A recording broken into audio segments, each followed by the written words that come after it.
Assalamualaikum warahmatullahi wabarakatuh. Semoga saya dan Anda semua selalu sehat ya teman-teman. Amin ya rabbal alamin. Begini teman-teman, tidak ada hal serius yang kita bahas untuk video kali ini. Kita hanya memberikan beberapa update soal bebek yang ada di dalam video ini, serta menjawab dua poin pertanyaan dari teman-teman kita yang masuk dalam kolom komentar YouTube saya ini. Begini teman-teman ya, ini bebek sudah umur 8 hari saya turunkan ke dalam kandang pembesaran. Ya. Artinya di kandang box brooding itu hanya 7 hari teman-teman. 8 harinya kita turunkan di kandang pembesaran. Kenapa begitu singkat, Pak? Begini teman-teman ya, kita menurunkan bebek itu ke kandang pembesaran itu juga perlu perasaan teman-teman ya. Jadi tidak asal pokoknya diturunkan gitu. Kalau dilihat DOD-nya itu tidak begitu sehat dan kerataan bobotnya dan kerataan besar kecilnya itu belum terlalu rata, ya kita tahan dulu di dalam box brooding begitu ya teman-teman ya. Jadi kita juga main perasaan dalam beternak bebek ini. Terus pertanyaan yang pertama dari saudara kita ya teman-teman, begini Pak, berapa sih lamanya DOD itu dalam box brooding? Begini teman-teman ya, kalau soal waktu berapa lama itu saya kira tidak ada ukuran khusus, tidak ada patokan khusus ya teman-teman ya. Bahkan dalam kandang saya ini kalau harganya bebek itu tinggi sekali, kita di dalam box brooding itu 5 hari, umur 6 harinya kita masukkan dalam kandang pembesaran, itu juga pernah terjadi teman-teman. Untuk mengejar harga panenan bebek mahal itu. Jadi tidak ada patokan khusus sekian hari harus turun kandang pembesaran, itu tidak ada kalau menurut saya ya. Tapi misalkan kalau kualitas DOD yang kita pakai itu memang tidak begitu bagus, memang DOD ini di dalam box broodingnya itu memang sedikit lebih lama. Misalkan yang biasanya dengan bibit yang kualitas bagus itu 7 hari 8 hari sudah turun ke tanah.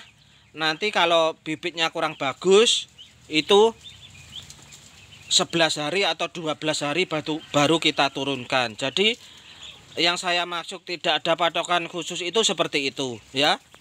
Semoga mudah dipahami ini. Namun perlu teman-teman ketahui juga bahwa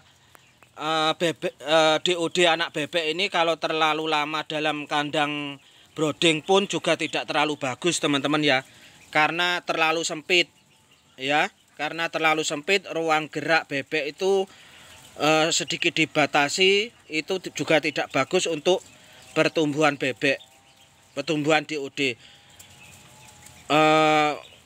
Kira-kira bebeknya sehat dan besarnya itu cukup merata, tidak cekrek, langsung turunkan ke tanah seperti itu aja. Langsung turunkan ke kandang pembesaran seperti itu aja. Kalau saya seperti itu teman-teman.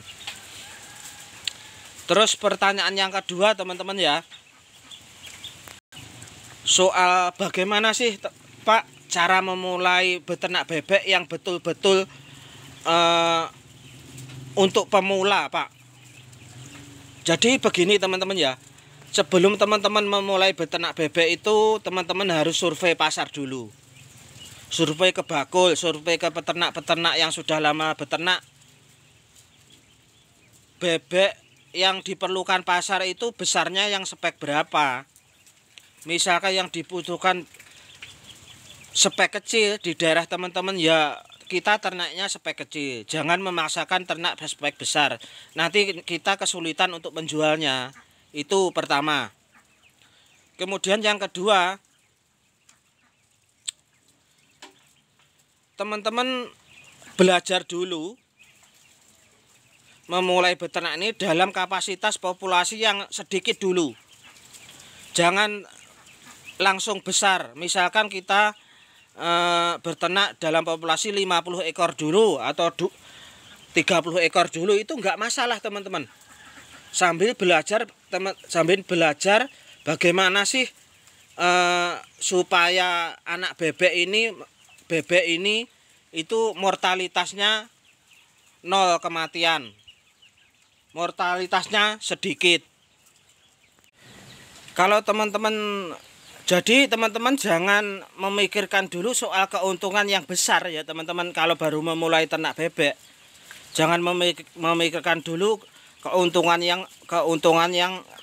yang besar. Jadi yang teman-teman pikirkan itu memaksimalkan rawatan bebek ini supaya tingkat mortalitasnya itu minim sekali atau lebih baik nol mortalitas, seperti itu ya teman-teman.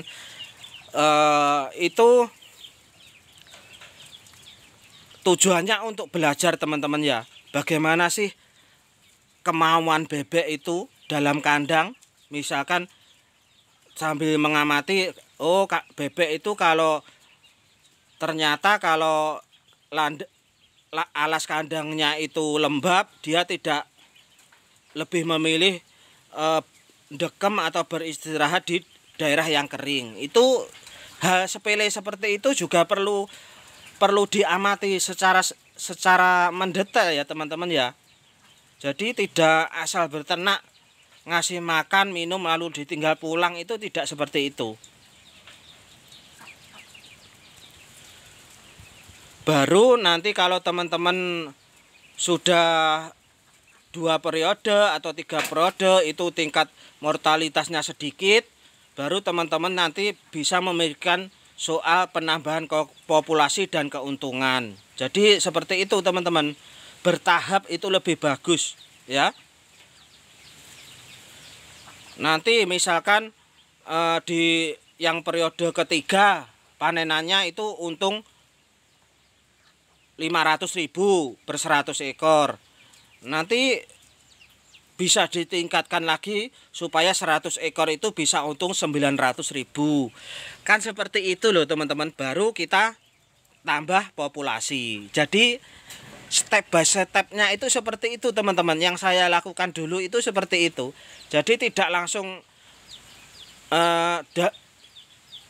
baru memulai langsung 100 ekor langsung 200 ekor itu tidak. Saya dulu pun tidak teman-teman. Saya dulu memulai dengan DOD Jatinom itu 80 ekor dulu teman-teman ya.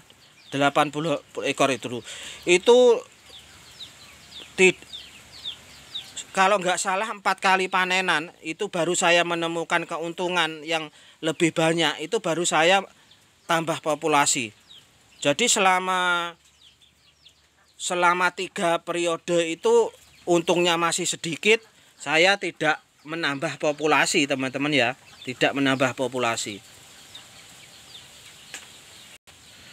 Nanti seiring berjalannya waktu sudah mahir masalah manajemen kandangnya, kemudian belajar meracik pakan, belajar mencoba-coba ransum pakan, kan seperti itu teman-teman. Jadi baru memulai sudah langsung menggunakan ransum, itu biasanya nanti pasti akan jeblok teman-teman, hasilnya akan jeblok.